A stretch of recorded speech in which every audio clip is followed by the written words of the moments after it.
The Merry Adventures of Robin Hood by Howard Pyle. Prologue. In merry England, in the time of old, when good King Henry II ruled the land, there lived within the green glades of Sherwood Forest, near Nottingham town, a famous outlaw whose name was Robin Hood. No archer ever lived that could speed a grey goose shaft with such skill and cunning as his. Nor were there ever such yeomen as the 70 merry men that roamed with him through the greenwood shades. Right merrily they dwelt within the depths of Sherwood Forest, suffering neither care nor want, but passing the time in merry games of archery or bouts of cudgel play, living upon the king's venison, washed down with draughts of ale of October brewing. Not only Robin himself, but all the band were outlaws, and dwelt apart from other men. Yet they were beloved by the country people around it. For no one ever came to jolly Robin for help in time of need, and went away again with an empty fist. And now I would tell how it first came about that Robin Hood fell afoul of the law. When Robin was a youth of 18, stout of sinew and bold of heart, the Sheriff of Nottingham proclaimed a shooting match, and offered a prize of a butt of ale to whomever should shoot the best shaft in Nottinghamshire. Now, quoth Robin, will I go too, for fain would I draw a string for the bright eyes of my lass, and a butt of good October brewing. So up he got, and took his good stout yew bow, and a score or more of broad cloth-yard arrows, and started off from Locksley town through Sherwood Forest to Nottingham. It was at the dawn of day in the merry May time, when hedgerows are green, and flowers bedbeck and meadows. Daisies pied, and yellow cuckoo buds, and fair primroses all along the briery hedges.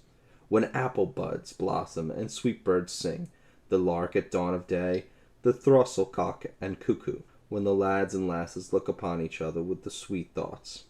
When busy housewives spread their linen to bleach upon the bright green grass. Sweet was the greenwood as he walked along its paths, and bright the green and rustling leaves, amid which the little birds sang with might and main. The blithely Robin whistled as he trudged along, thinking of Maid Marian and her bright eyes. For at such times of youth's thoughts are wont to turn pleasantly upon the lass that he loves the best.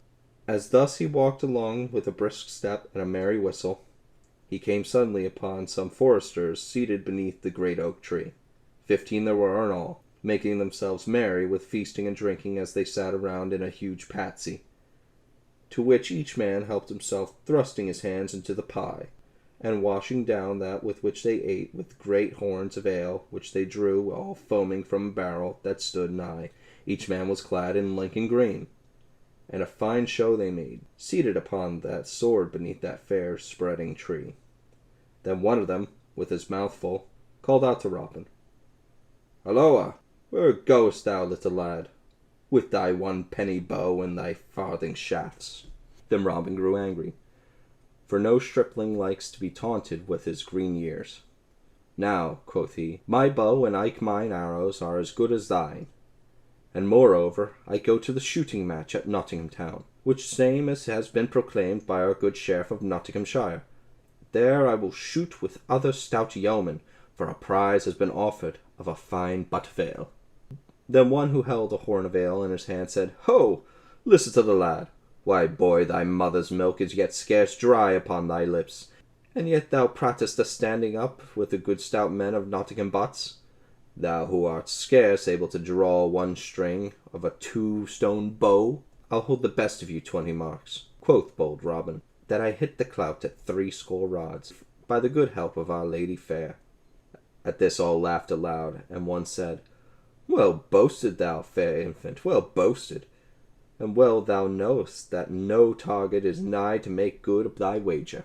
And another cried, "He will be taking ale with his milk next." At this Robin grew right mad. "Hark ye," said he, "yonder at the glade's end I saw a herd of deer even more than 60 rods distant. I'll hold you 20 marks that, by leave of Our Lady, I caused the best heart among them to die." Then Robin took his good yew bow in hand, and placing the tip at his instep, he strung in right deftly. Then he knocked a broad cloth-yard bow, and raising the bow, drew the grey goose feather to his ear. The next moment the bowstring rang, and the arrow sped down the glade as a sparrowhawk skims in the northern wind. High leaped the noblest heart of all the herd. only to fall dead, reddening the green path with its heart's blood. "Ha!" cried Robin.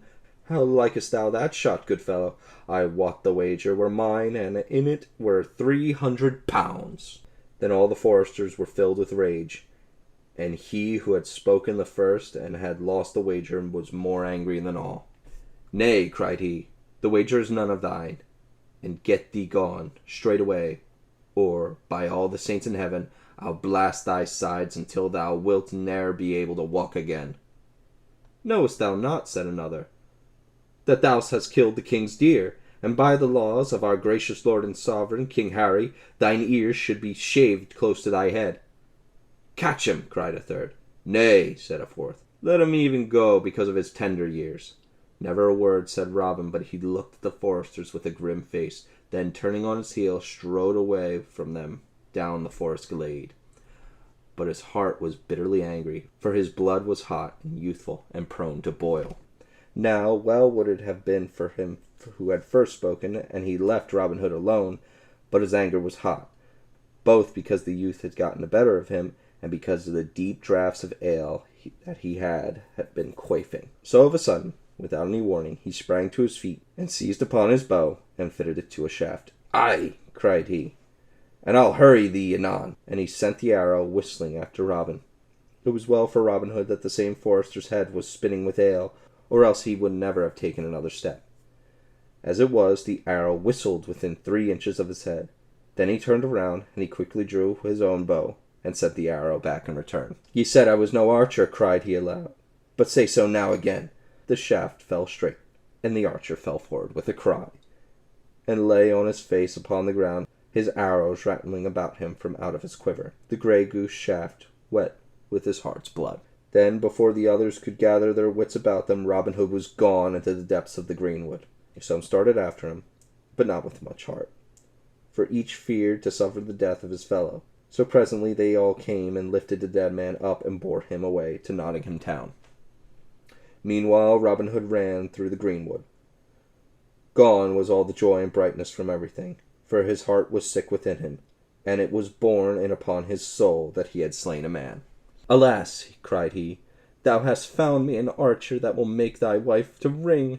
I would that thou hadst never said one word to me, or that I had never passed thy way, or e'en that my right forefinger had been strucken off ere that this had happened. In haste I smote, but I grieve I swore at leisure." And then, even in his trouble, he remembered the old saw that what is done, and the egg cracked cannot be cured. And so he came to dwell in the greenwood that was to be his home for many years to come, never again to see the happy days with the lads and lasses of sweet Locksley town, for he was outlawed, not only because he had killed a man, but also because he had poached upon the king's deer, and 200 pounds were set upon his head, as a reward for whoever would bring him to the court of the king. Now the sheriff of Nottingham swore that he himself would bring this knave Robin Hood to justice, and for 2 reasons. First, because he wanted the 200 pounds, and next, because the forester that Robin Hood had killed was akin to him. But Robin Hood lay hidden in Sherwood Forest for 1 year, and in that time there gathered around him many others like himself, cast out from other folk for this cause or for that. Some had shot deer in hungry winter time, when they could get no other food, and had been seen in the act by the foresters, but had escaped, thus saving their ears. Some had been turned out of their inheritance, that their farms might be added to the king's land in Sherwood Forest. Some had been despoiled by a great baron or a rich abbot or a powerful esquire. All, for one cause or another, had come to Sherwood Forest to escape wrong and oppression. So, in all that year, 50 or more good stout yeomen gathered about Robin Hood, and chose him to be their leader and chief. Then they vowed that even themselves had been despoiled, they would despoil their oppressors, whether baron, abbot, knight, or esquire, and that from each they would take that which had been wrung from the poor by unjust taxes or land rents or unwrongful fines, but to the poor folk they give the helping hand in need and trouble, and would return to them that which had been unjustly taken from them. Beside this, they swore never to harm a child nor to wrong a woman, be she maid, wife, or widow. So that after a while, when the people began to find that no harm was meant to them, but that money or food came in time of want to many a poor family. They came to praise Robin and his merry men, and to tell many tales of him, and of his doings in Sherwood Forest, for they felt to find one of themselves.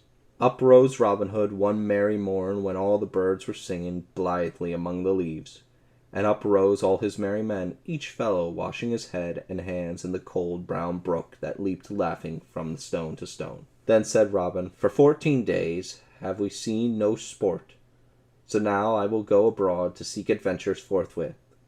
But tarry ye, my merry men all, here in the greenwood, only see that ye mind well my call. 3 blasts upon the bugle horn I will blow in my hour of need. Then come quickly, for I shall want your aid." So saying, he strode away through the leafy forest glades until he had come to the verge of Sherwood. There he wandered for a long time, through highway and byway, through Dingley Dell and forest skirts. Now he met a fair buxom lass in the shady lane, and each gave the other a merry word and passed their way. Now he saw a fair lady upon ambling pad, to whom he doffed his cap, and who bowed sedately in return to the fair youth. Now he saw a fat monk on a pannier-laden ass, now a gallant knight, with spear and shield and armor that flashed brightly in the sunlight, now a page clad in crimson, and now a stout burgher from the good Nottingham town, pacing along with serious footstep. All these sights he saw, but adventure found he none. At last he took a road by the forest skirts, a by-path that dipped toward a broad, pebbly stream spanned by a narrow bridge, made of a log of wood. As he drew nigh this bridge, he saw a tall stranger coming from the other side. Thereupon Robin quickened his pace, as did the stranger likewise, each thinking to cross first. "Now stand thou back," quoth Robin, "and let the better man cross first." "Nay," answered the stranger. "Then stand back thine own self, for the better man, what am I?" "That we will presently see," quoth Robin, "and meanwhile stand thou where thou art, or else, by the bright brow of Saint Elfrida, I will show thee right good Nottingham play with cloth-yard shaft betwixt thy ribs." "Now," quoth the stranger, "I will tan thy hide till it be as many colours as a beggar's cloak, if thou dare so much as touch a string of that same bow that thou holdest in thy hands." "Thou pratest like an ass," said Robin, "for I could send this shaft clean through thy proud heart before a Cruddle friar could say grace over a toast goose at Michaelmastide." "And thou pratest like a coward," answered the stranger, "for thou standest there with a good yew bow to shoot at my heart, while I have naught in my hand but a plain blackthorn staff whereathin to meet thee." "Now," quoth Robin, "by the faith of my heart, never have I had a coward's name for in all my life before. I will lay by my trusty bow and eke my arrows, and if thou darest abide my coming, I will go and cut a cudgel to test thy manhood withal." "Ay, marry, that will I bide thy coming, and joyously too," quoth the stranger. Whereupon he leaned sturdily upon his staff to wait Robin. Then Robin stepped quickly to the cover side and cut a good staff of ground oak, straight, without flaw, and 6 feet in length, and came back trimming away the tender stems from it, while the stranger waited for him, leaning upon his staff, and whistling as he gazed around about. Robin observed him furtively as he trimmed his staff, measuring him from top to toe from out the corner of his eye, and thought that he had never seen a lustier or stouter man. Tall was Robin, but taller was the stranger by a head and a neck, for he was 7 feet tall. Broad was Robin across the shoulders, but broader was the stranger by twice the breadth of a palm, while he measured at least an ell around the waist. "Nevertheless," said Robin to himself, "I will baste thy hide right merrily, my good fellow." Then aloud, "Lo, here is my good staff, lusty and tough. Now wait my coming, and thou darest and meet me, and thou fearest not. Then we will fight until one or the other of us tumble into the stream by dint of blows." "Marry, that meareth my whole heart," cried the stranger, twirling his staff above his head betwixt his fingers and the thumb until it whistled again. Never did the knights of Arthur's Round Table meet in stouter fight than did these two. In a moment Robin stepped quickly upon the bridge, where the stranger stood. First he made a feint, and then delivered a blow at the stranger's head that, had it met its mark, would have tumbled him speedily into the water. But the stranger turned the bow right deftly, and in return gave one as stout, which Robin also turned as the stranger had done. So they stood each in his place, neither moving a finger's breadth back, for 1 good hour. And many blows were given and received by each in that time, till here and there were sore bones and bumps, yet neither thought of crying "enough," or seemed likely to fall from off the bridge. Now and then they stopped to rest, and each thought that he never had seen in all of his life before such a hand at quarterstaff. At last Robin gave the stranger a blow upon the ribs that made his jacket smoke like a damp straw thatch in the sun. So shrewd was the stroke that the stranger came within a hair's breadth of falling off the bridge. But he regained himself right quickly, and, by a dexterous blow, gave Robin a crack on the crown that caused the blood to flow. Then Robin grew mad with anger, and smote with all his might at the other, but the stranger warded the blow, and once again thwacked Robin, and this time so fairly that he fell heels over head into the water, as the queen pin falls in a game of bowls. "And where art thou now, good lad?" shouted the stranger, roaring with laughter. "Oh, in the flood, and floating down with the tide," cried Robin. Nor could he forbear laughing himself at his sorry plight. Then, gaining his feet, he waded to the bank, the little fish speeding hither and thither, all frightened at his splashing. "Give me thy hand," cried he, when he reached the bank. "I must needs own thou art a brave and a sturdy soul, and withal a good stout stroke with the cudgels. By this and by that, my head hummeth like to a hive of bees on a hot June day." Then he clapped his horn to his lips, and winded a blast that went echoing sweetly down the forest paths. "Ay, marry," quoth he again, "thou art a tall lad, and eke a brave one, for ne'er, I trow, is there a man betwixt here and Canterbury town could do the like to me that thou hast done." "And thou," quoth the stranger, laughing, "takest thy cudgellings like a brave heart and a stout yeoman."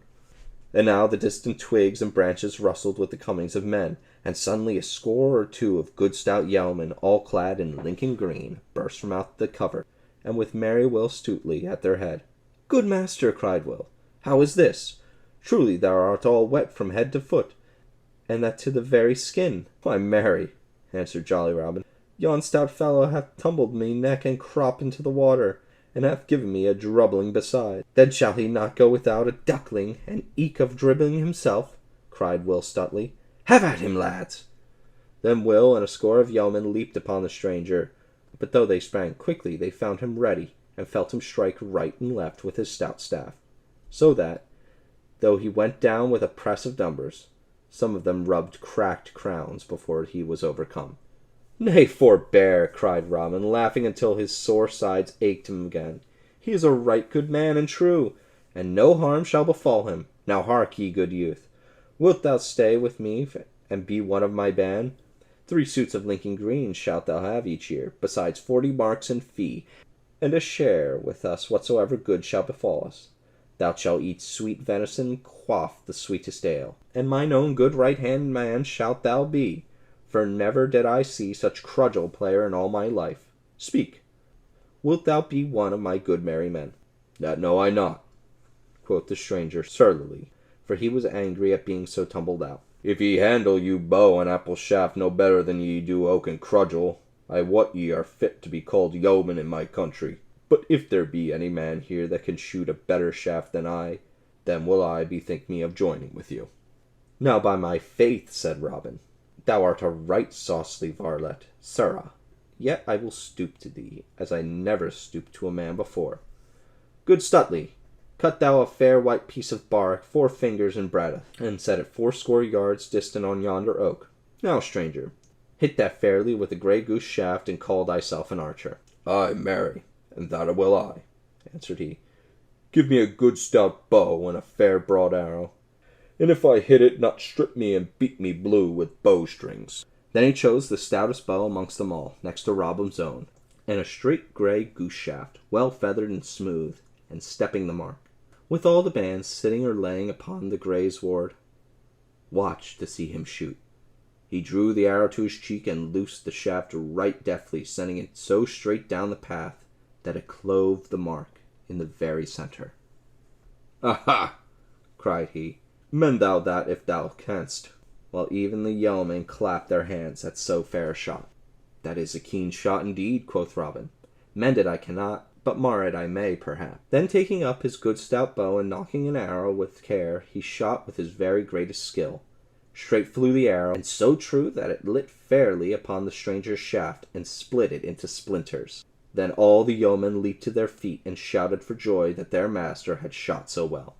Now, by the lusty yew bow of good Saint Withold, cried the stranger, that is a shot indeed, and never saw I the like of it in all my life before.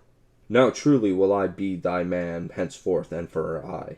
Good Adam Bell was a fair shot, but never shot he so. Then have I gained a right good man this day, quoth jolly Robin. What name goest thou by, good fellow? Men call me John Little, whence I came, answered the stranger. Then Will Stuteley, who loved a good jest, spoke up. Nay, fair little stranger, said he, I like not thy name, and fain would I have it otherwise. Little art thou indeed, and small of bone and sinew. Therefore shalt thou be christened Little John, and I will be thy godfather. Then Robin Hood and all his band laughed aloud until the stranger began to grow angry. Thou make a jest of me, quoth he to Will Stuteley. Thou wilt have sore bones and little pay, and that in short season. Nay, good friend, said Robin Hood, bottle thine anger, for the name fitteth thee well. Little John shall thou be called henceforth, and Little John shall it be. So come, my merry men, and we will go and prepare a christening feast for the fair infant. So turning their backs upon the stream, they plunged into the forest once more, through which they traced their steps till they reached the spot where they dwelt in the depths of the woodland. There he had built huts of bark and branches of trees, and made couches of sweet rushes spreading over with skins of fallow deer. Here stood a great oak tree with branches spreading broadly around, beneath which was a seat of green moss, where Robin Hood was wont to sit at feast and at merrymaking with his stout men about him. Here they found the rest of the band, some of whom had come in with a brace of fat does. Then they all built great fires, and after a time roasted the does and broached a barrel of humming ale. Then when the feast was ready they all sat down, but Robin Hood placed Little John at his right hand, for he was henceforth to be second in the band. Then when the feast was done, Will Stuteley spoke up. It is now time, I ween, to christen our bonny babe. Is it not so, merry boys? And aye, aye, cried all, laughing till the woods echoed with their mirth. Then 7 sponsors shall we have, quoth Will Stuteley, and hunting among all the band, he chose the 7 stoutest men of them all. Now by St. Dunstan, cried Little John, springing to his feet, more than one of you shall rue it an you lay finger upon me. But without a word they all ran upon him at once, seizing him by his legs and forearms and holding him tightly in spite of his struggles. And they bore him forth while all stood around to see the sport. Then one came forward who had been chosen to play priest because he had a bald crown, and in his hand he carried a brimming pot of ale. Now who bringeth this babe?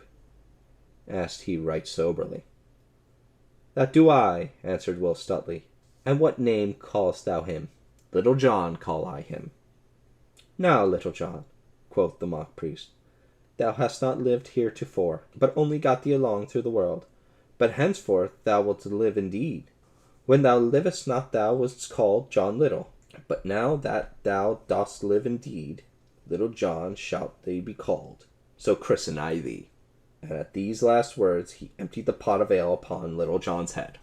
Then all shouted with laughter as they saw the good brown ale stream over Little John's beard and trickled from his nose and his chin, while his eyes blinked with the smart of it. At first he was of a mind to be angry, but found he could not, because the others were so merry. So he, too, laughed with the rest.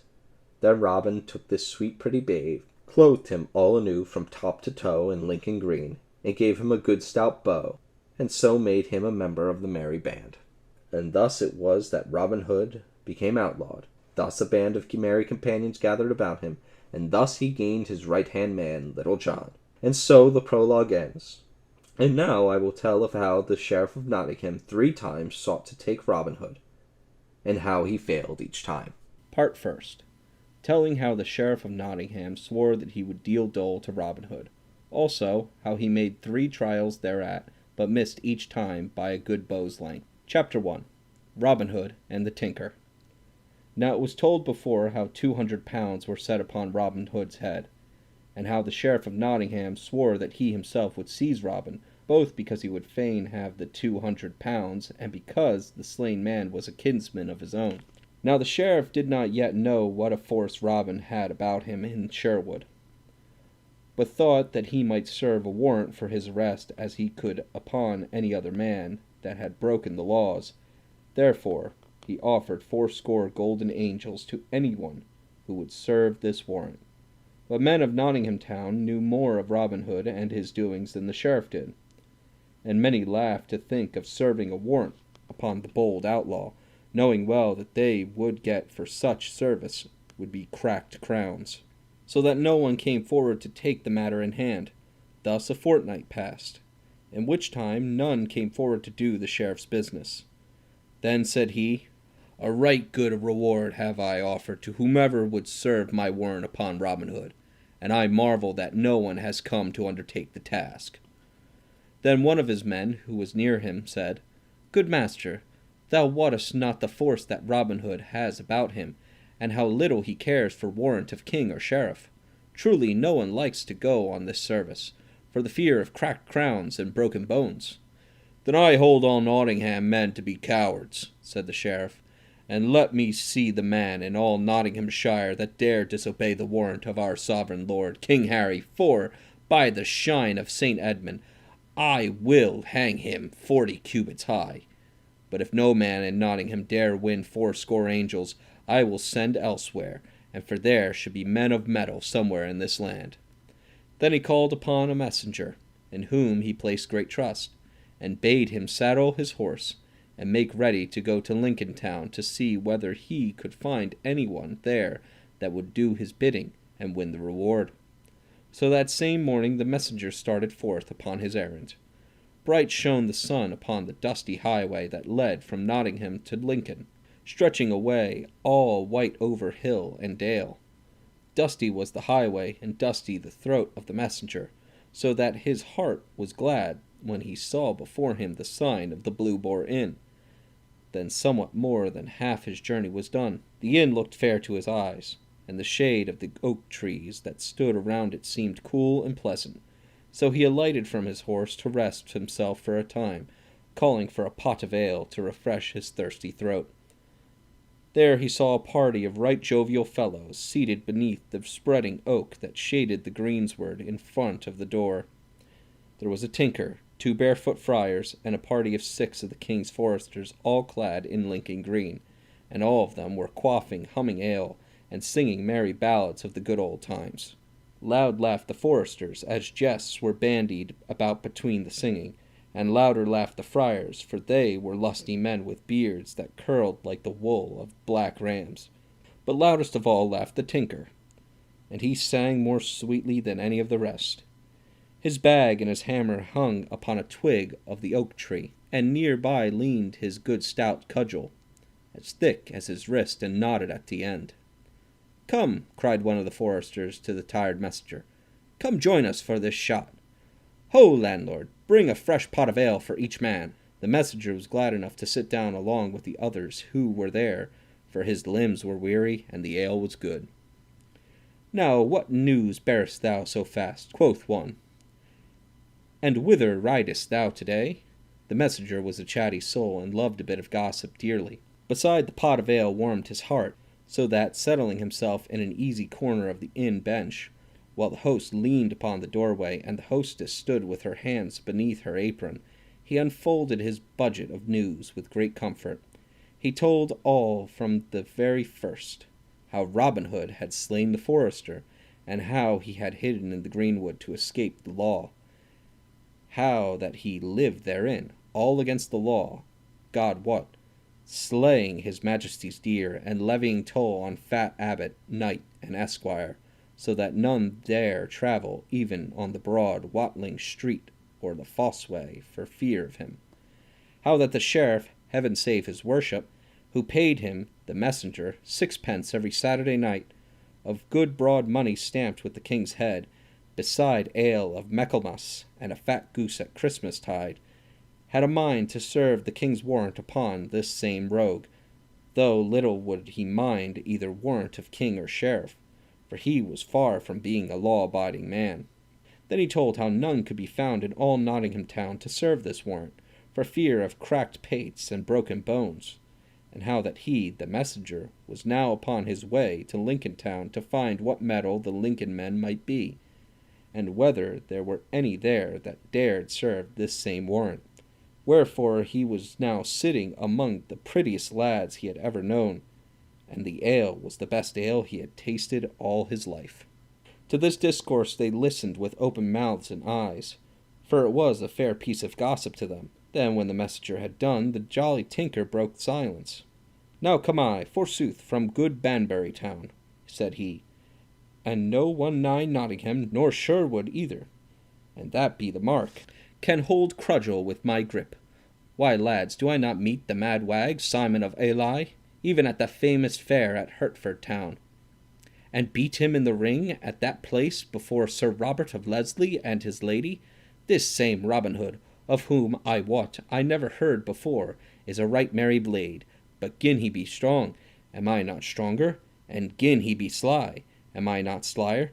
Now by the bright eyes of Nan o' the Mill, and by mine own name, and that's what o' the Crabstaff, and by mine own mother's son, and that's myself, will I, even I, Wat o' the Crabstaff, meet this same sturdy rogue, and gin he mind not the seal of our glorious sovereign, King Harry, and the warrant of the good sheriff of Nottinghamshire, I will so bruise, beat, and bemaul his pate, that he shall never move a finger or toe again. Hear ye that, bully boys? Come, let us have another bout."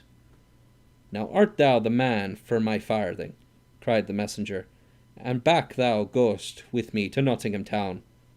"Nay," quoth the tinker, shaking his head slowly from side to side, "go I with no man gin it be not with mine own free will." "Nay, nay," said the messenger, "no man is there in Nottinghamshire could make thee go against thy will, thou brave fellow." "Ay, that be I brave," said the tinker. "Ay, marry," said the messenger, "thou art a brave lad, but our good sheriff hath offered foursome angels of bright gold to whosoever shall serve the warrant upon Robin Hood, though little good it will do. Then I shall go with thee, lad, but do wait till I get my bag, and hammer, and my cudgel. Ay, let me but meet this same Robin Hood, and let me see whether he will not mind the king's warrant." So after having paid their score, the messenger, with the tinker striding beside his nag, started back to Nottingham again. One bright morning, soon after this time, Robin Hood started off to Nottingham town to find what was a-doing there, walking merrily along the roadside where the grass was sweet with daisies, his eyes wandering and his thoughts also. His bugle horn hung at his hip, and his bow and arrows at his back, while in his hand he bore a good stout oaken staff, which he twirled with his fingers as he strolled along. As thus he walked down a shady lane, he saw a tinker coming, trolling a merry song as he drew nigh. On his back hung his bag and his hammer, and in his hand he carried a right stout crab-staff full 6 feet long, and thus sang he: "In peace-cod time, when hound to horn gives ear till buck be killed, and little lads with pipes of corn sit keeping beasts afield." "Halloa, good friend!" cried Robin. "I went to gather strawberries." "Halloa!" cried Robin again. "By woods and groves full fair." "Halloa! Art thou Death man? Good friend, say I, and who art thou dost so boldly check a fair song?" quoth the tinker, stopping in his singing. "Halloa, thine own self, whether thou be good friend or no. But let me tell thee, thou stout fellow, gin thou be a good friend it were well for us both, but gin thou be no good friend it were ill for these." "Then let us be good friends," quoth jolly Robin, "for ill would it be to the ill, and ill like I thine oaken staff full well to make it but well, so good friends let us be." "Ay, marry, then let us be," said the tinker, "but good youth, thy tongue runneth so nimbly that my poor and heavy wits can but ill follow it. So talk more plainly, I pray, for I am a plain man, forsooth." "And whence comest thou, my lusty blade?" quoth Robin. "I come from Banbury," answered the tinker. "Alas!" quoth Robin, I hear there is sad news in this merry morn." "Ha! Is it indeed so?" cried the tinker, eagerly. "Prithee tell it speedily, for I am a tinker by trade, as thou seest, and as I am in my trade, I am greedy for news, even as a priest is greedy for farthings." "Well then," quoth Robin, "list thou, and I will tell, but bear thyself up bravely, for the news is sad, I wot. Thus it is, I hear that 2 tinkers are in the stocks for drinking ale and beer. Now a murrain seize thee, and thy news, thou scurvy dog," quoth the tinker, "for thou speakest but ill of good men, but sad news it is indeed. Gin there be stout fellows in the stocks." "Nay," said Robin, "thou hast missed the mark, and dost but weep for the wrong sow. The sadness of the news lieth in that there be but 2 in the stocks, for the others do roam the country at large." "Now by the pewter platter of St. Dunstan," cried the tinker, "I have a good part of mind to baste thy hide for thine ill jest. But gin men be put in the stocks for drinking ale and beer, I trow thou wouldst not lose thy part." Loud laughed Robin, and cried, "Now well taken, tinker, well taken. Why, thy wits are like beer, and do froth up most when they go sour. But right art thou, man, for I love ale and beer right well. Therefore come straight away with me hard by to the sign of the Blue Boar, and if thou drinkest as thou appearest, and I wot thou wilt not belie thy looks, I will drench thy throat with as good home brewed as ever was tapped in all broad Nottinghamshire." "Now by my faith," said the tinker, "thou art a right good fellow in spite of thy scurvy jests.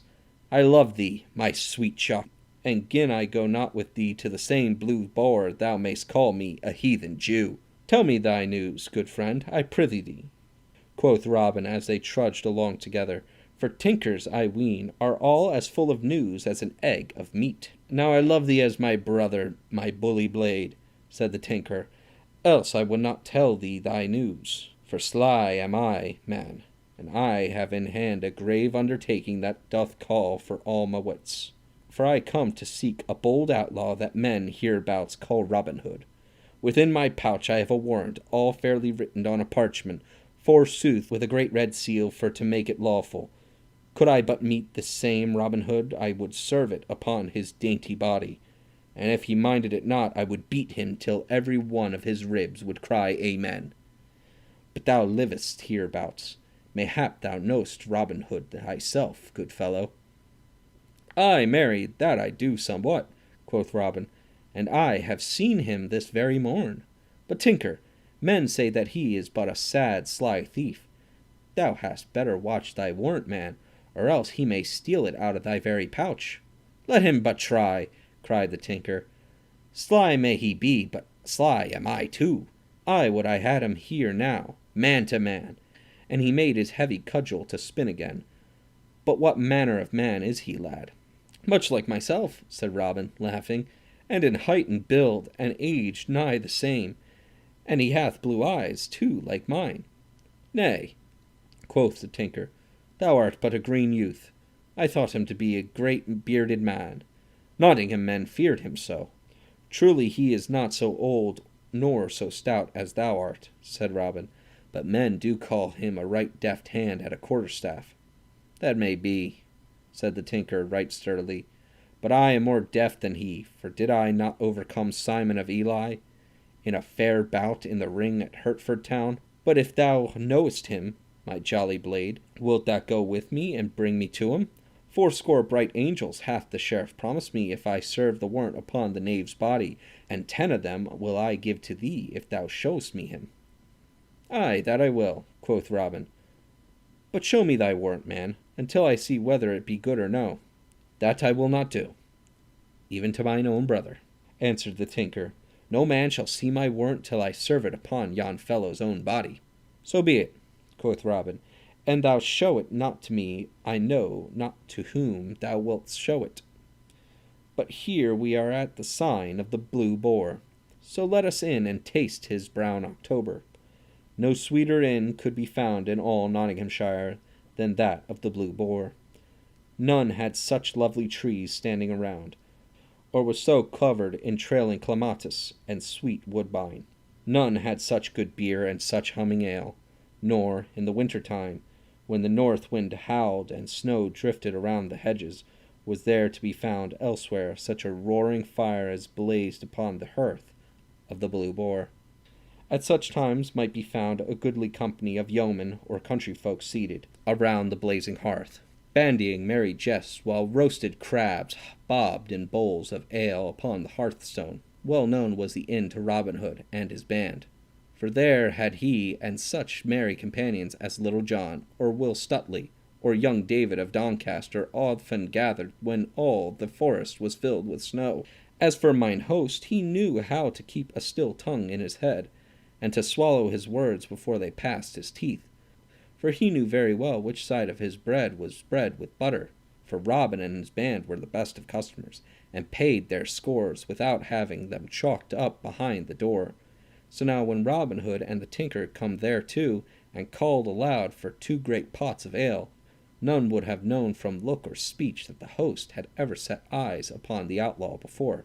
"Bide thou here," quoth Robin to the tinker, "while I go and see that mine host draweth ale from the right butt, for he hath good October, I know, and that brewed by Withold of Tamworth." So saying, he went within, and whispered to the host to add a measure of Flemish strong waters to the good English ale, which the latter did, and brought it to them. "By Our Lady," said the tinker, after a long draught of the ale, "yon same Withold of Tamworth, a right good Saxon name too, I would have thee know, breweth the most humming ale that e'er passed the lips of Watto the Crabstaff."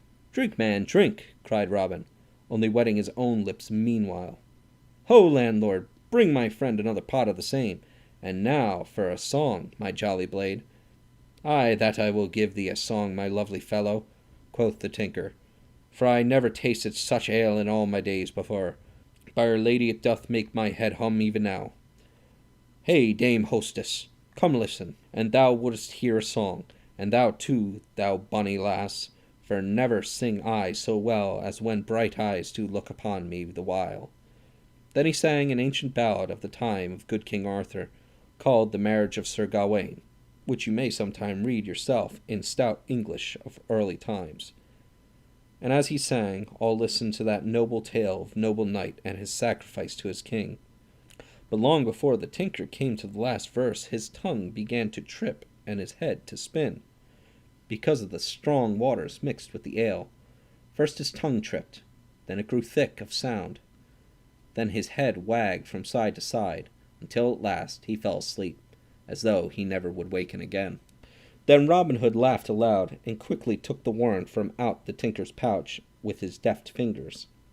"Sly art thou, tinker," quoth he, "but not yet, I trow, art thou as sly as that same sly thief, Robin Hood." Then he called the host to him, and said, "Here, good man, are 10 broad shillings for the entertainment thou hast given us this day. See that thou takest good care of thy fair guest there, and when he wakes thou mayest again charge him 10 shillings also, and if he hath it not, thou mayst take his bag and hammer, and even his coat, in payment. Thus do I punish those that come into the greenwood to deal dole to me. As for thine own self, never knew I landlord yet that would not charge twice as he could." At this the host smiled slyly, as though saying to himself, the rustic soul, "Teach a magpie to suck eggs." The tinker slept until afternoon drew to a close, and the shadows grew long beside the woodland edge. Then he awoke. First he looked up, then he looked down, then he looked east, then he looked west, for he was gathering his wits together, like barley straws blown apart by the wind. First he thought of his merry companion, but he was gone. Then he thought of his stout crabstaff, and that he had within his hand. Then of his warrant, and of the 80 angels he was to gain for serving it upon Robin Hood. He thrust his hand into his pouch, but not a scrap nor a farthing was there. Then he sprang to his feet in rage. "Ho, landlord!" cried he. "Whither hath thou knave gone that was with me but now?" "What knave meaneth your worship?" quoth the landlord, calling the tinker worship to soothe him, as a man would pour oil upon angry water. "I saw no knave with your worship, for I swear no man would dare call that man knave so high to Sherwood Forest. A right stout yeoman I saw with your worship, but I thought that your worship knew him, for few there be about here that pass him by, and know him not. Now how should I know, that ne'er have squealed in your sty, know all the swine therein? Who was he then, as thou know'st him so well? Why, yon same is a right stout fellow, whom men hereabouts do call Robin Hood, which same. Now, by'r lady, cried the tinker hastily, and in a deep voice like an angry bull, thou didst see me come into thine inn, I, a staunch honest craftsman, and never told me who my company was, while knowing thine own self who he was. Now I have a right round piece of mind to crack thy knave's pate for thee. Then he took up his cudgel and looked at the landlord, as though he would smite him where he stood. Nay, cried the host, throwing up his elbow, for he feared the blow. How knew I thought thou knewest him not? Well and truly thankful mayst thou be, quoth the tinker, that I be a patient man, and so do spare thy bald crown, else wouldst thou ne'er cheat customer again. But as for this same knave Robin Hood, I go straightway to seek him, and if I do not score his knave's pate, cut my staff into faggots and call me a woman. So saying, he gathered himself together to depart. Nay, quoth the landlord, standing in front of him, and holding out his arms like a gooseherd driving his flock, for money made him bold.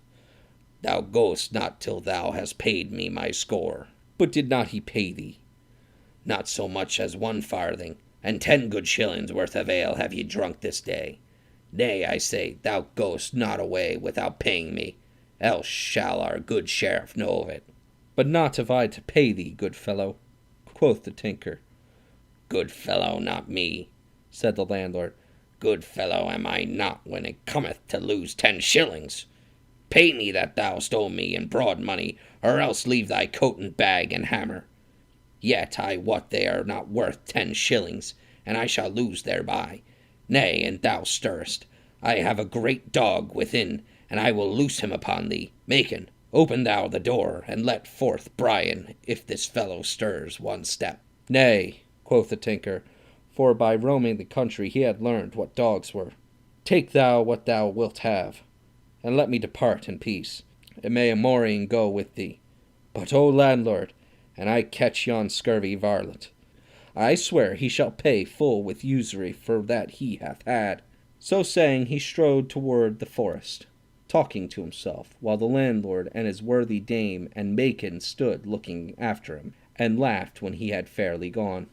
Robin and I stripped yon ass of his pack main neatly, quoth the landlord. Now it happened about this time that Robin Hood was going through the forest to Fossway, to see what was to be seen there, for the moon was full, and the night gave promise of being bright. In his hand he carried his stout oaken staff, and at his side hung his bugle horn.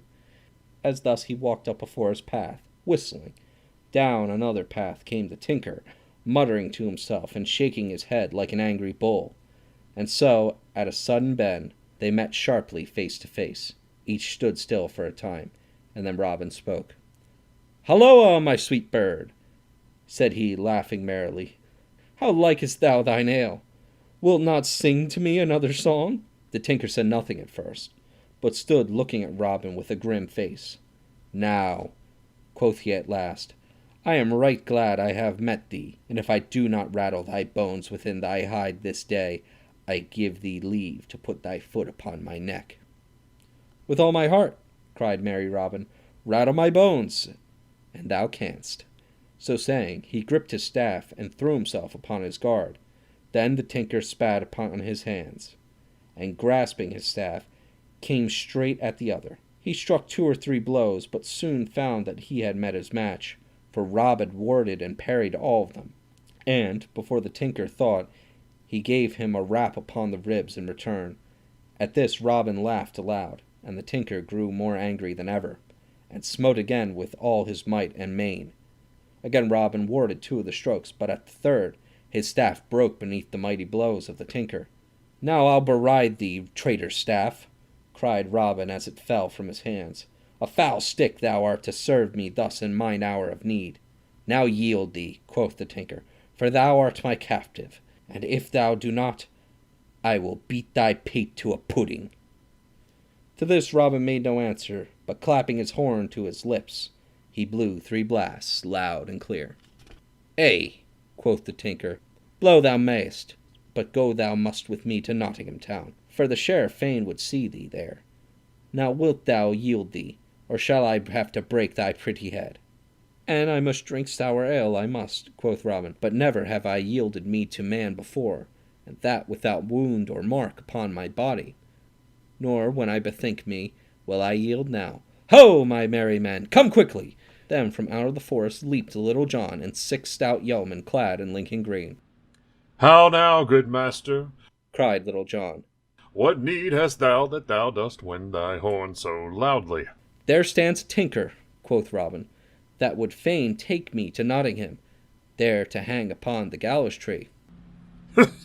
"Then shall he himself hang forthwith," cried Little John, and he and the others made at the tinker to seize him. "Nay, touch him not," said Robin, "for a right stout man is he.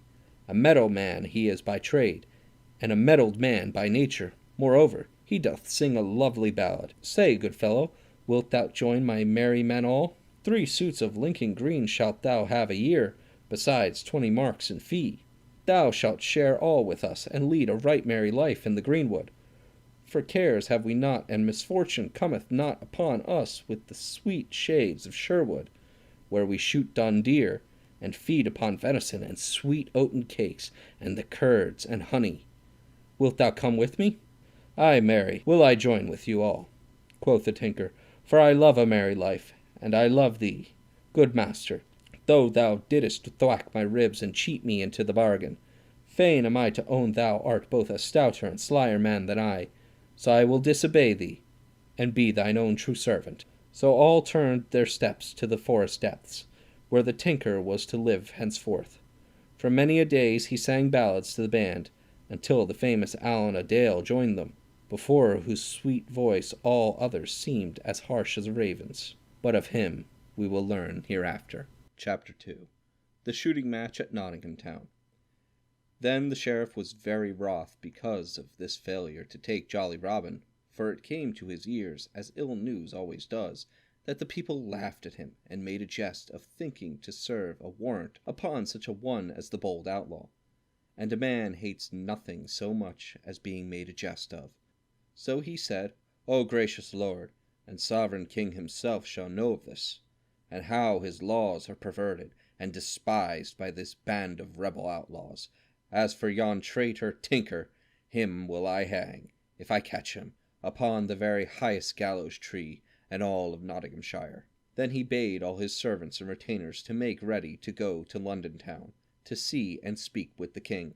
At this there was bustling at the sheriff's castle, and men ran hither and thither upon this business and upon that, while the forge fires of Nottingham glowed red far into the night like twinkling stars. For all the smiths of the town were busy making or mending armor for the sheriff's troop of escort. For 2 days this labor lasted. Then, on the 3rd, all was ready for the journey. So forth they started in the bright sunlight from Nottingham town to Fossaway, and thence to Watling Street. And so they journeyed for 2 days, until they saw at last the spires and towers of great London town. And many folks stopped, as they journeyed along, and gazed at the show they made, riding along the highways with their flashing armor, and gay plumes and trappings. In London, King Henry and his fair Queen Eleanor held their court, gay with ladies in silks and satins and velvets and cloth of gold, and also brave knights and gallant courtiers. Thither came the sheriff, and was shown into the king's presence. A boon, quoth he, as he knelt upon the ground. "Now what wouldst thou have?" said the king. "Let us hear what may be thy desires." "O good lord and sovereign," spake the sheriff, "in Sherwood Forest, in our good shire of Nottingham, liveth the bold outlaw whose name is Robin Hood." "In good sooth," said the king, "his doings have reached even our own royal ears. He is a saucy, rebellious varlet, yet, I am fain to own, a right merry soul withal. But hearken!" "O my most gracious sovereign," said the sheriff, "I sent a warrant to him with thine own royal seal attached, by a right lusty knave, but he beat the messenger and stole the warrant, and he killeth thy deer, and robbeth thine own liege subjects, even upon the great highways. Why, how now, quoth the king, wrathfully, what wouldst thou have me do? Comest thou not to me with a great array of men-at-arms and retainers, and yet art not able to take a single band of lusty knaves without armour of breast in thine own country? What wouldst thou have me do? Art thou not my sheriff? Are not my laws in force in Nottinghamshire? Canst thou not take thine own course against those that break the laws, or do an injury to thee or thine? Go, get thee gone, and think well. Devise some plan of thine own, but trouble me no further. But look well to it, Master Sheriff, for I will have my laws obeyed by all men within my kingdom. And if thou art not able to enforce them, thou art no sheriff for me. So look well to thyself, I say, or ill may befall thee as well as the thieving knaves in Nottinghamshire. When the flood cometh, it sweepeth away the grain as well as chaff. Then the sheriff turned away with a sore and troubled heart, and sadly he rued his fine show of retainers, for he saw that the king was angry because he had so many men about him, and yet could not enforce the laws. So as they all rode slowly back to Nottinghamshire, the sheriff was thoughtful and full of care. Not a word did he speak to anyone, and no one of his men spoke to him. But all the time he was busy devising some plan to take Robin Hood. "Aha!" he cried suddenly, smiting his hand upon his thigh. "I have it now! Ride on, my merry men all, and let us get back to Nottingham town as speedily as we may. And mark well my words, before a fortnight is past, that evil knave Robin Hood will be safely clapped in Nottingham gaol." But what was the sheriff's plan? As a Jew takes each one of a bag of silver angels, feeling each coin to find whether it be clipped or not, so the sheriff, as all rode slowly and sadly back toward Nottingham, took up thought after thought in return, feeling around the edges of each, but finding in every one some flaw. At last he thought of the daring soul of jolly Robin, and how, as he the sheriff knew, he often came even within the walls of Nottingham. Now, thought the sheriff, could I but persuade Robin nigh to Nottingham town, so that I could find him, I warrant I would lay hands upon him so stoutly that he would never get away again. Then of a sudden it came to him like a flash, that were he to proclaim a great shooting match, and offer some grand prize, Robin Hood might be over-persuaded by his spirit to come to the butts. And it was this thought which caused him to cry, "Aha!" and smite his palm upon his thigh. So, as soon as he had returned safely to Nottingham, he sent messengers north and south, and east and west, to proclaim through town, hamlet, and countryside this grand shooting match, and every one was bidden that could draw a longbow, and the prize was to be an arrow of pure beaten gold. When Robin Hood first heard the news of this he was in Lincoln town, and hastening back to Sherwood he soon called all his merry men about him, and spoke to them thus: "Now hearken, my merry men all. So the news that I have brought from Lincoln town today, our friend the sheriff of Nottingham hath proclaimed a shooting match, and hath sent messengers to tell it through all the countryside, and the prize is to be a bright golden arrow. Now I fain would have one of us win it, both because of the fairness of the prize, and because our sweet friend the sheriff hath offered it. So we will take our bows and shafts, and go there to shoot, for I know right well that merriment will be a-going. What say ye, lads?" Then young David of Doncaster spoke up and said, "Now listen, I pray thee, good master, upon what I say. I have come straight from our friend Adam o' the Blue Boar, and there I heard the full news of this same match. But, master, I know from him, and he got it from the sheriff's man, Ralph o' the Scar, that this same knavish sheriff hath but laid a trap for thee in this shooting match, and wishes nothing so much as to see thee there. So go not, good master, for I know right well he doth seek to beguile thee, but stay within the greenwood, lest we all meet dole and woe." "Now," quoth Robin, "thou art a wise lad, and keepest thine ears open and thy mouth shut, as becometh a wise and crafty woodsman. But shall we let it be said that the sheriff of Nottingham did cow bold Robin Hood and 70 as fair archers as are in all merry England? Nay, good David, what thou tellest me maketh to desire the prize even more than I else should do. But what saith our good gossip Swanthold? Is it not a hasty man beneath his mouth, and the fool that keepeth his eyes shut falleth into the pit? Thus he says truly, therefore we must meet guile with guile.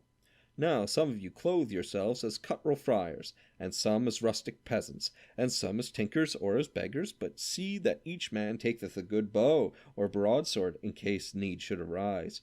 As for myself, I will shoot for this same golden arrow, and should I win it, we will hang it to the branches of our good greenwood tree, for the joy of all the band. How like you the plan, my merry men all? Then, good, good, cried all the band right heartily. A fair sight was Nottingham town on the day of the shooting match. All along upon the green meadow beneath the town wall stretched a row of benches, one above the other, which were for knight and lady, squire and dame, and rich burghers and their wives, for none but those of rank and quality were to sit there. At the end of the range, near the target, was a raised seat bedecked with ribbons and scarfs and garlands of flowers, for the Sheriff of Nottingham and his dame. The range was 20 paces broad. At one end stood the target, at the other a tent of striped canvas for the pole, on which fluttered many-colored flags and streamers. In this booth were casks of ale, free to be broached by any of the archers who might wish to quench their thirst. Across the range, from where the seats for the better folk were raised, was a railing to keep the poorer people from crowding in front of the target. Already, while it was early, the benches were beginning to fill with people of quality, who kept constantly arriving in little carts or upon palfreys that curvetted gaily to the merry tinkle of silver bells at bridle reins. With these came also the poorer folk, who sat or lay upon the green grass near the railing that kept them from off the range. In the great tent the archers were gathering by 2s and 3s, some talking loudly of the fair shots each man had made in his day, some looking well to their bows, drawing a string betwixt the fingers to see that there was no fray upon it, or inspecting arrows, shutting one eye and peering down a shaft to see that it was not warped, but straight and true, for neither bow nor shaft should fail at such a time and for such a prize. And never were such a company of yeomen as were gathered at Nottingham town that day, for the very best archers of merry England had come to this shooting match. There was Gill of the Red Cap, the sheriff's own head archer, and Dickon Cruikshank of Lincoln town, and Adam o' the Dell, a man of Tamsworth, of 80 years and more, yet hale and lusty still, who in his time had shot in the famous match at Woodstock, and had there beaten the renowned archer Clyme o' the Clough, and many more famous men of the longbow were there, whose names have been handed down to us in goodly ballads of the olden time. But now all the benches were filled with guests, lord and lady, burgher and dame, when at last the sheriff himself came with his lady, he riding stately mine upon his milk-white horse, and she upon her brown filly.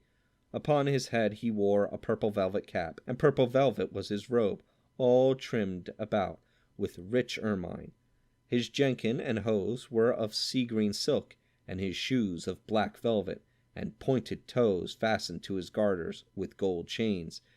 A gold chain hung from about his neck, and at his collar was a great carbuncle set in red gold. His lady was dressed in blue velvet, all trimmed with swan's down. So they made a gallant sight as they rode along side by side, and all the people shouted from where they crowded across space from the gentlefolk. So the sheriff and his lady came to their place, where men-at-arms, with hauberk and spear, stood about, waiting for them. Then when the sheriff and his dame had sat down, he bade his herald wind upon his silver horn, who thereupon sounded 3 blasts that came echoing cheerily back from the grey walls of Nottingham. Then the archers stepped forth to their places, while all the folks shouted with a mighty voice, each man calling upon his favourite yeoman. "Red Cap!" cried some. "Cruikshank!" cried others. "Hey for William O'Leslie!" shouted others yet again, while ladies waved silken scarves to urge each yeoman to do his best. Then the herald stood forth and loudly proclaimed the rules of the game as follows. "Shoot each man from yon mark, which is 70 yards and 10 from the target. 1 arrow shooteth each man first, And from all the archers shall the 10 that shooteth the fairest shafts be chosen for to shoot again. 2 arrows shooteth each man of these 10.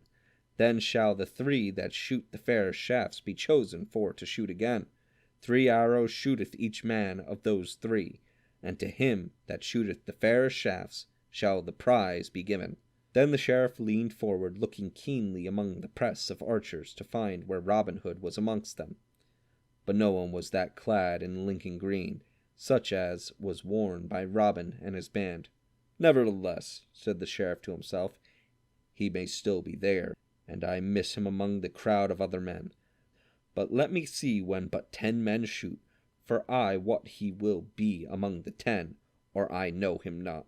And now the archers shot each man in turn, and the good folk never saw such archery as was done that day. 6 arrows were within the clout, 4 within the black, and only 2 smote the outer ring, so that when the last arrow sped and struck the target, all the people shouted aloud, for it was noble shooting. And now but 10 men were left of all those that had shot before, and of these 10, 6 were famous throughout the land, and most of the folk gathered there knew them.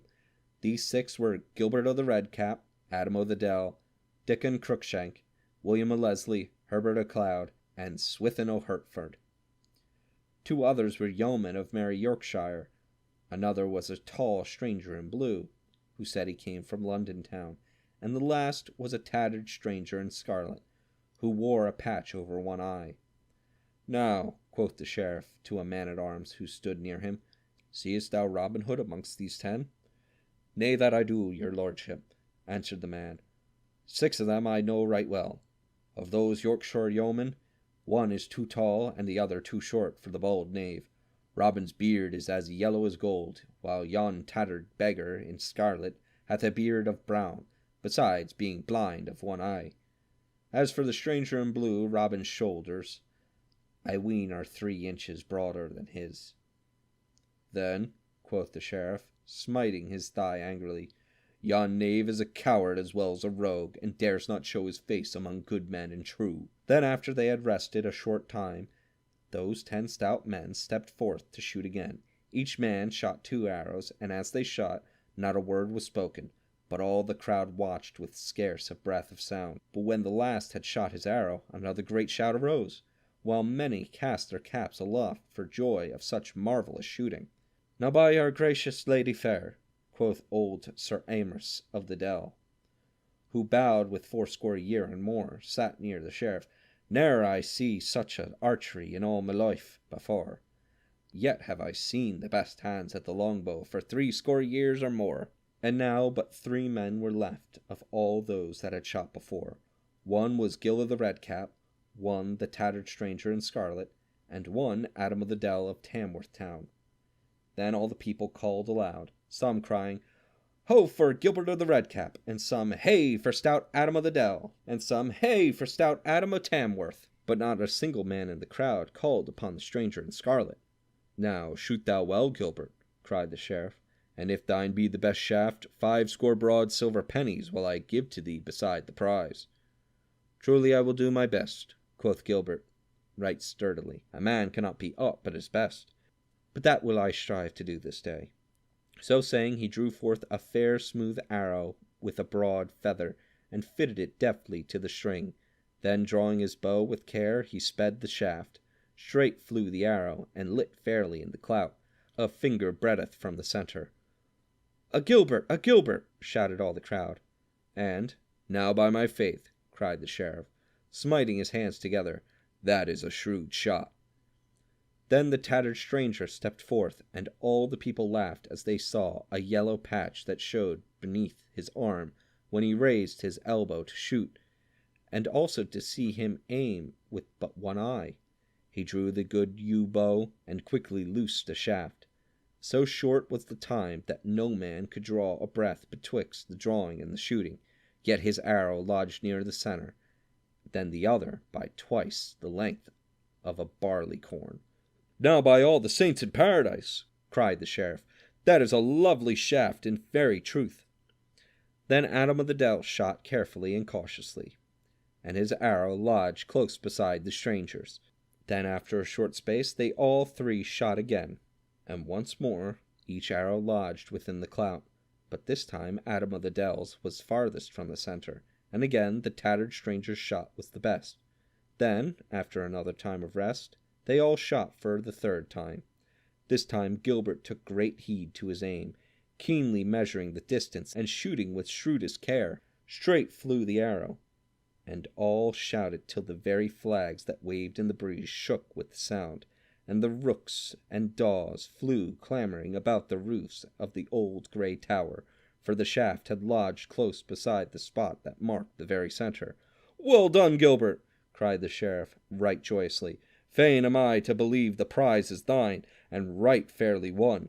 Now, thou ragged knave, let me see thee shoot a better shaft than that." Naught spake the stranger, but he took his place, while all was hushed, and no one spoke or even seemed to breathe. So great was the silence for wonder what he would do. Meanwhile, also, quiet still stood the stranger holding his bow in his hand, while one could count 5. Then he drew his trusty yew, holding it drawn but a moment, then loosed the string.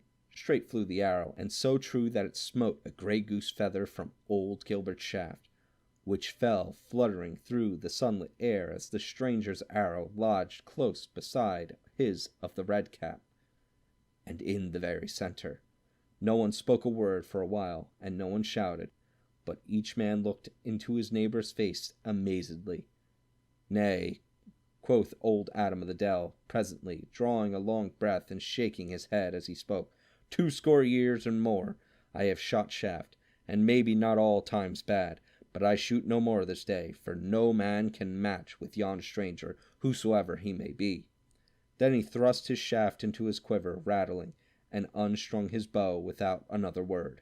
Then the sheriff came down from his dais and drew near, in all his silks and velvets, to where the tattered stranger stood leaning upon his stout bow, whilst the good folk crowded around to see the man who shot so wondrously well. "Here, good fellow," quoth the sheriff, "take thou the prize, and well and fairly hast thou won it, I trow.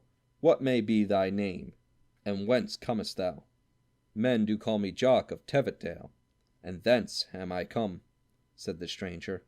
"Then, by Our Lady, Jock, thou art the fairest archer that e'er mine eyes beheld, and if thou wilt join my service, I will clothe thee with better coat than that thou hast upon thy back. Thou shalt eat and drink of the best, and at every Christmas tide 80 marks shall be thy wage. I trow thou drawest better bow than that same coward knave Robin Hood that dared not show his face here this day. Say, good fellow, wilt thou join my service?" "Nay, that I will not," quoth the stranger roughly. "I will be my own, and no man in all merry England shall be my master." "Then get thee gone, and Mermain seize thee," cried the sheriff, and his voice trembled with anger. "And by my faith and troth, I have a good part of a mind to have thee beaten for thine insolence." Then he turned upon his heel and strode away. It was a right motley company that gathered about the noble greenwood tree in Sherwood's depths that same day. 80 and more of barefoot friars were there, and some that looked like tinkers, and some that seemed to be sturdy beggars and rustic hinds. And seated upon the mossy couch was one all clad in tattered scarlet, with a patch over one eye, and in his hand he held the golden arrow that was the prize of the great shooting match. Then, amidst a noise of talking and laughter, he took the patch from off his eye, and stripped away the scarlet rags from off his body, and showed himself all clothed in fair Lincoln green. And quoth he, "Easy come these things away, but walnut stain cometh not so speedily from yellow hair." Then all laughed louder than before, for it was Robin Hood himself that had won the prize from the sheriff's very hands. Then all sat down to the woodland feast, and talked amongst themselves of the merry jest that had been played upon the sheriff, and of the adventures that had befallen each member of the band in his disguise. But when the feast was done, Robin took Little John apart and said, "Truly am I vexed in my blood, for I heard the sheriff say today, 'Thou shootest better than that coward knave Robin Hood that dared not show his face here this day.' I would have fain to let him know who it was who won the golden arrow from out of his hand, and also that I am no coward such as he takes me to be." Then Little John said, Good master, take thou me, and Will Stutely. We will send yon fat sheriff news of all this by messenger, such as he doth not expect. That day the sheriff sat at meat in the great hall of his house at Nottingham town. Long tables stood down the hall, at which sat men-at-arms, and household servants, and good stout villains, and all fourscore and more. There they talked of the day's shooting, as they ate their meat and quaffed their ale. The sheriff sat at the head of the table upon a raised seat under a canopy, and beside him sat his dame. "By my troth," said he, "I did reckon full roundedly that knave Robin Hood would be at the game today. I did not think that he was such a coward. But who could that saucy knave be who answered me to my beard so bravely? I wonder that I did not have him beaten. But there was something about him that spoke of other things than rags and tatters."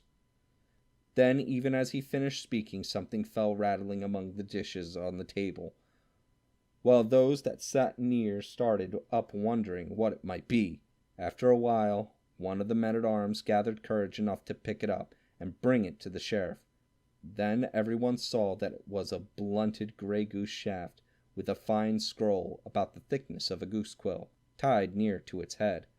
The sheriff opened the scroll and glanced at it, while the veins upon his forehead swelled and his cheeks grew ruddy with rage as he read, for this was what he saw. "Now heaven bless thy grace this day, say all in sweet Sherwood, for thou didst give the prize away to merry Robin Hood." "Whence came this?" cried the sheriff in a mighty voice. "Even through the window, your worship," quoth a man who had handed the shaft to him. Chapter 3. Will Stutely rescued by his good companions.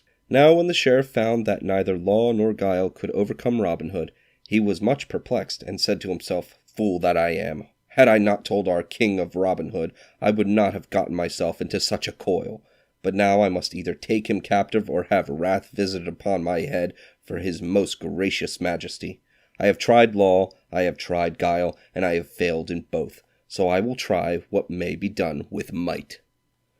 Thus communing within himself, he called his constables together, and told them what was in his mind. "Now take ye each 4 men, all armed in proof," said he, "and get ye gone to the forest, at different points, and lay in wait for this same Robin Hood.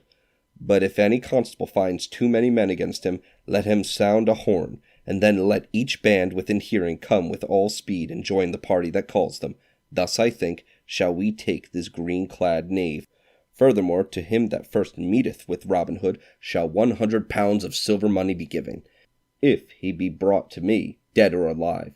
And to him that meeteth with any of his band shall 20 pounds be given, if such be brought to me, dead or alive. So be ye bold, and be ye crafty."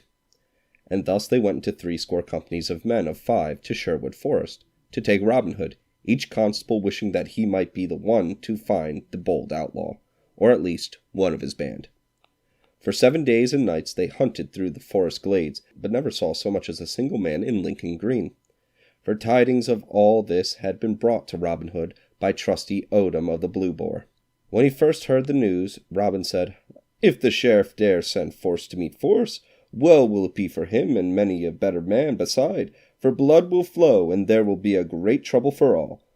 But fain would I shun blood in battle, and fain would I not deal sorrow to womenfolk and wives, because good stout yeomen lose their lives. Once I slew a man, and never do I wish to slay a man again, for it is bitter for the soul to think thereon. So now we will abide silently in Sherwood Forest, so that it may be well for all. But should we be forced to defend ourselves or any of our band, then let each man draw bow and brand with might and main." At this speech many of the band shook their heads, and said to themselves, "Now the sheriff will think that we are cowards, and folk will scoff throughout the countryside, saying that we fear to meet these men."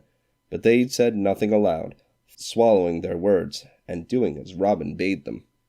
Thus they hid in the depths of Sherwood Forest for 7 days and 7 nights, and never showed their faces abroad in all that time. But early in the morning of the 8th day, Robin Hood called the band together and said, "Now who will go and find what the sheriff's men are at by this time? For I know right well that they will not bide forever within Sherwood shades." At this a great shout arose, and each man waved his bow aloft and cried that he might be the one to go. Then Robin Hood's heart was proud when he looked around on his stout, brave fellows, and he said, "Brave and true are ye all, my merry men, and a right stout band of good fellows are ye. But ye cannot all go, so I will choose one from amongst you, and it shall be good Will Stuteley, for he is as sly as ever an old dog fox in Sherwood Forest." Then Will Stuteley leaped high aloft and laughed loudly, clapping his hands for pure joy that he should have been chosen from amongst them all. "Now thanks, good master," quoth he, "and if I bring not news of those knaves to thee, call me no more thy sly Will Stuteley." Then he clad himself in a friar's gown, and underneath the robe he hung a good broadsword in such a place that he could easily lay hands upon it. Thus clad he set forth upon his quest, until he came to the verge of the forest. And so to the highway. He saw two bands of the sheriff's men, yet turned neither to the right nor the left, but only drew his cowl the closer over his face, folding his hands as if in meditation. So at last he came to the sign of the Blue Boar. "For," quoth he to himself, "our good friend Adam will tell me all the news." At the sign of the Blue Boar he found a band of the sheriff's men drinking right lustily, so without speaking to anyone he sat down upon the distant bench, his staff in his hand, and his head bowed forward as though he were meditating. Thus he sat waiting until he might see the landlord depart, and Adam did not know him, but thought him to be some poor tired friar, so he let him sit without saying a word to him or molesting him, though he liked not the cloth. "For," he said to himself, "it is a hard heart that kicks the lame dog from off the sill." And Stuteley sat thus. There came a great house cat and rubbed against his knee, raising his robe a palm's breadth high. Stuteley pushed his robe quickly down, but the constable who commanded the sheriff's men saw what had passed, and saw also fair Lincoln green beneath the friar's robe. He said nothing at the time, but communed within himself in this wise: "Yon is no friar of orders grey, and also, I wot, no honest yeoman goeth about in priest's garb, nor doth a thief go so for naught. Now I think in good sooth that is one of Robin Hood's own men." So presently he said aloud, "O holy father, wilt thou not take a good pot of March beer to slake thy thirsty soul withal?" But Stuteley shook his head silently, for he said to himself, "Maybe there be those here who know my voice." Then the constable said again, "Whither goest thou, holy friar, upon this hot summer's day?" "I go a pilgrimage to Canterbury town," answered Will Stuteley, speaking gruffly, so that none might know his voice. Then the constable said, for the third time, "Now tell me, holy father, do pilgrims to Canterbury town wear Lincoln green beneath their robes? Ha! By my faith, I take thee for some lusty thief, and perhaps one of Robin Hood's own band. Now, by Our Lady's grace, if thou movest hand or foot, I will run thee through the body with my sword." Then he flashed forth his bright sword and leaped upon Will Stuteley, thinking he would take him unaware, but Stuteley had his own sword tightly held in his hand, beneath his robe, so he drew it forth before the constable came upon him. Then the stout constable struck a mighty blow, but he struck no more in all that fight, for Stuteley, parrying the blow right deftly, smote the constable back again with all his might. Then he would have escaped, but could not, for the other, all dizzy with the wound and with the flowing blood, seized him by the knees, with his arms even as he reeled and fell. Then the others rushed upon him, and Stuteley struck again at another of the sheriff's men, but the steel cap glanced the blow, and though the blade bit deep, it did not kill. Meanwhile the constable, fainting as he was, drew Stuteley downward, and the others, seeing the yeoman hampered so, rushed upon him again, and once smote him with a blow upon the crown, so that the blood ran down his face and blinded him. Then staggering, he fell, and all sprang upon him, though he struggled so manfully that they could hardly hold him fast. Then they bound him with stout hempen cords so that he could not move either hand or foot, and thus they overcame him. But it was a doleful day's doing for two of that band. For the constable was sorely wounded, and the other, that Stuteley smote upon the crown, lay sick for many a day ere he was the stout man that he had been before this famous fight. Robin Hood stood over the greenwood tree, thinking of Will Stuteley, and how he might be faring, when suddenly he saw two of his stout yeomen come running down the forest path, and betwixt them ran buxom Macon of the Blue Boar. Then Robin's heart fell, for he knew they were the bearers of ill tidings. "Will Stuteley hath been taken," cried they, when they had come to where he stood. "And is it thou that hast brought such doleful news?" said Robin to the lass. "Ay, marry, for I saw it all," cried she, panting as the hare pants when it has escaped the hounds. And I fear he is wounded sore, for one smote him main shrewdly eyed the crown. They have bound him and taken him to Nottingham town, and ere I left the Blue Boar I heard that he should be hanged tomorrow day. He should not be hanged tomorrow day, cried Robin, or if he be, full many a one shall gnaw the sod, and many shall have the cause to cry Alackaday. Then he clapped his horn to his lips, and blew 3 blasts right loudly. And presently his good yeomen came running through the greenwood until 70 bold blades were gathered around him. Now hark you all, cried Robin, our dear companion Will Stuteley hath been taken by the vile sheriff's men. Therefore doth it behoove us to take bow and brand in hand to bring him off again. For I wot that we ought to risk life and limb for him, as he hath risked life and limb for us. Is it not so, my merry men all? Then all cried, Aye, with a great voice. Now, quoth Robin again, if there be any here that care not to risk life and limb, let them bide within Sherwood shades, for I constrain no man to my will. But tomorrow I will bring Will Stuteley back, or I will die with him. Then up spake stout Little John. Thinkest thou, good master, he said, that there be one among us all that would not risk life and limb for fellows in trouble? If such there be, then do not I know every man in this company a stout yeoman. And moreover, if there be such, I wot he should be stripped and beaten from out our merry woodlands. Is it not so, good friends? Then all cried Aye again, for there was not one man amongst them that would not venture everything for a friend in need. So the next day they all wended their way from Sherwood Forest, but by different paths, and it behooved them to be very crafty, so that the band separated into parties of 2s and 3s, which were all to meet again in a tangled dell that lay near to Nottingham town. Then when they had all gathered together at the place of meeting, Robin spoke to them thus. Now we will lie in ambush until we get news, for it doth behoove us to be cunning and wary if we would bring our friend Will Stuteley off from the sheriff's clutches. So they lay hidden a long time until the sun stood in the sky. The day was warm and the dusty road was bare of travellers except an aged palmer who walked slowly along the high road that led close beside the grey castle wall of Nottingham town. When Robin saw that no other wayfarer was within sight, he called young David of Doncaster, who was a shrewd man for his years, and said to him, Now get thee forth, young David, and speak to yonder palmer that walks beside the town wall, for he hath come but now from Nottingham town, and many tell thee news of good Stuteley, perchance. So David strode forth, and when he came up to the pilgrim, he saluted him and said, Good morrow, holy father, and canst thou tell me when Will Stuteley will be hanged upon the gallows tree? I fain would not miss the sight, for I have come from afar to see so sturdy a rogue hanged.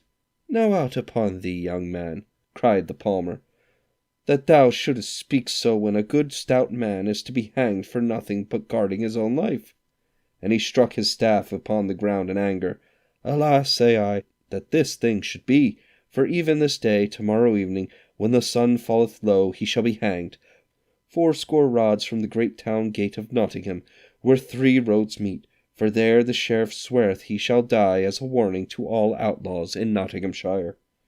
But yet I say again, alas, for though Robin Hood and his band may be outlaws, yet he taketh only from the rich and the strong and the dishonest man, while there is not a poor widow nor a peasant with many children nigh to Sherwood, but has barley flour enough all the year long through him. It grieves my heart to see one as gallant as this Stuteley die, for I have been a good Saxon yeoman in my day, ere I turned palmer, as well I know a stout hand, and one that smiteth shrewdly at a cruel Norman, or a proud abbot with fat money-bags.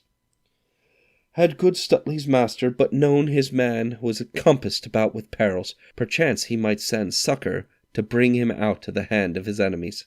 Ay, marry, that is true, cried the young man, if Robin and his men be nigh this place. I wot right well they will strive to bring him forth from his peril. But fare thee well, thou good old man, and believe me, that if Will Stuteley die, he shall be right well avenged.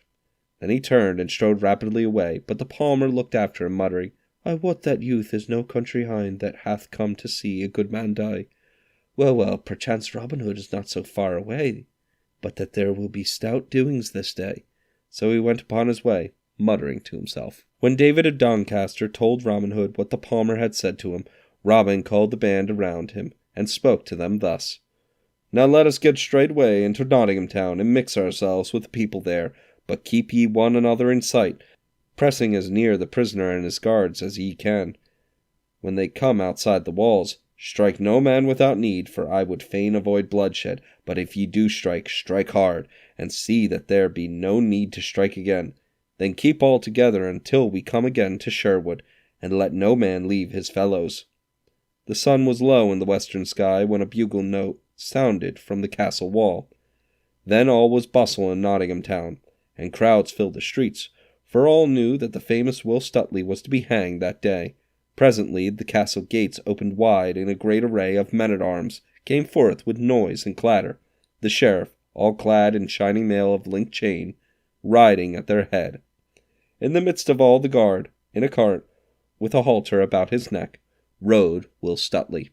His face was pale with his wound and with his loss of blood, like the moon in broad daylight, and his fair hair was clotted in points upon his forehead, where the blood had hardened. When he came forth from the castle, he looked up and he looked down, but though he saw some faces that showed pity and some that showed friendliness, he saw none that he knew. Then his heart sank within him like a plumber of lead, but nevertheless he spoke up boldly. Give a sword into my hand, Sir Sheriff, said he.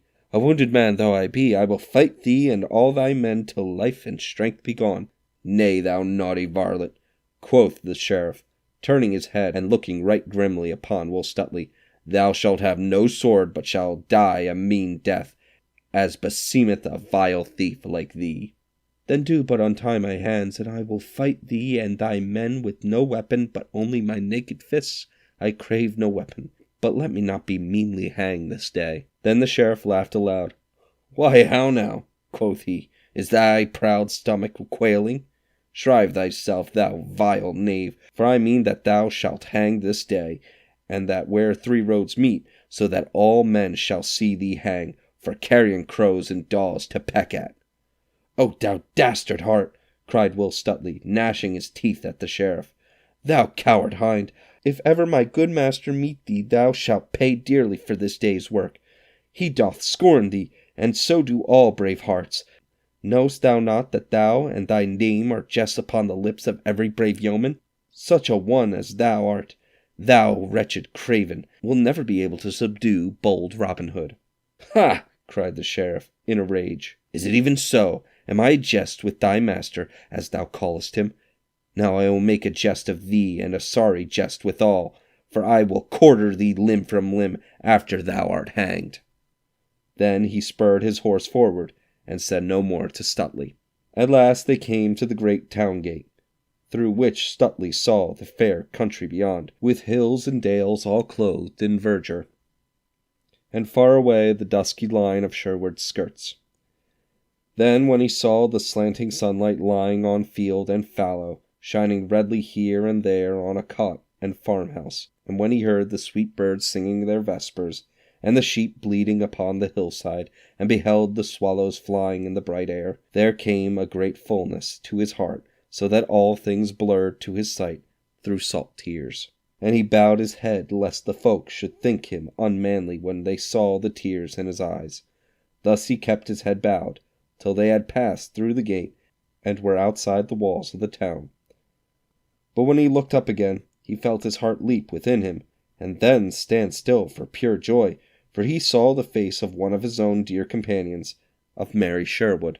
Then glancing quickly around, he saw well-known faces upon all sides of him, crowding closely upon the men-at-arms, who were guarding him. Then of a sudden the blood sprang to his cheeks, for he saw for a moment his own good master in the press, and, seeing him, knew that Robin Hood and all his band were there. Yet betwixt him and them was a line of men-at-arms. Now stand back! cried the sheriff in a mighty voice, for the crowd pressed around on all sides. What ye varlets, that ye push upon us so? Stand back, I say! Then came a bustle and a noise, and one strove to push between the men-at-arms so as to reach the cart, and Stuteley saw that it was Little John that made all that stir. Now stand thou back, cried one of the men-at-arms whom Little John pushed with his elbows. Now stand thou back thine own self, quoth Little John, and straightway smote the man a buffet beside his head that felled him as Butch fells an ox. And then he leaped to the cart where Stuteley sat. I pray thee take leave of thy friends ere thou diest, Will, quoth he. O maybe I will die with thee if thou must die, for I can never have better company. Then with one stroke he cut the bonds that bound the other's arms and legs, and Stuteley leapt straight away from the cart. Now as I live, cried the sheriff, yon varlet I know right well is a sturdy rebel. Take him, I bid you all, and let him not go. So saying, he spurred his horse upon Little John, and rising in his stirrups, smote with might and main. But Little John ducked quickly underneath the horse's belly, and the blow whistled harmlessly over his head. Nay, good sheriff, cried he, leaping again when the blow had passed. I must e'en borrow thy most worshipped sword. Thereupon he twitched the weapon deftly from out the sheriff's hand. Here, Stuteley, he cried, the sheriff hath lent thee his own sword. Back to back with me, man, and defend thyself, for help is nigh. Down with them, bellowed the sheriff in a voice like an angry bull, and he spurred his horse upon the two who now stood back to back, forgetting in his rage that he had no weapon with which to defend himself. Stand back, sheriff, cried Little John, and even as he spoke, a bugle horn sounded shrilly, and a cloth-yard shaft whistled within an inch of the sheriff's head. Then there came a swaying hither and thither, and oaths and cries and groans and clashing of steel, and swords flashed in the setting sun, and a score of arrows whistled through the air, and some cried, "Help, help!" and some, "A rescue, a rescue!" "Treason!" cried the sheriff in a loud voice. Bear back, else we be all dead men." Thereupon he reined his horse backward through the thickest of the crowd. Now Robin Hood and his band might have slain half the sheriff's men, had they desired to do so, but they let them push out of the press and get them gone, only sending bunch of arrows after them to hurry them in their fight. "Oh, stay!" shouted Will Stuteley after the sheriff. "Thou wilt never catch bold Robin if thou dost not stand to meet him face to face." But the sheriff, bowing along his horse's back, made no answer, but only spurred the faster. Then Will Stuteley turned to Little John and looked him in the face till the tears ran down from his eyes, and he wept aloud, and kissing his friend's cheeks, "O Little John," quoth he, "mine own true friend, and he that I love better than man or woman in all the world beside, little did I reckon to see thy face this day, or to meet thee this side paradise." And Little John could make no answer, but wept also. Then Robin Hood gathered his band together in a close rank, with Will Stuteley in the midst, and thus they moved slowly away toward Sherwood, and were gone, as a storm cloud moves away from the spot where the tempest has swept the land. But they left 10 of the sheriff's men lying along the ground, wounded, some more, some less. Yet no one knew who smote them down. Thus the sheriff of Nottingham tried thrice to take Robin Hood, and failed each time, and the last time he was frightened, for he felt how near he had come to losing his life. So he said, "These men fear neither God nor man, nor king nor king's officers. I would sooner lose mine office than my life, so I will trouble them no more." So he kept close within his castle for many a day, and dared not show his face outside of his own household. And all the time he was gloomy and would speak to no one, for he was ashamed of what had happened that day.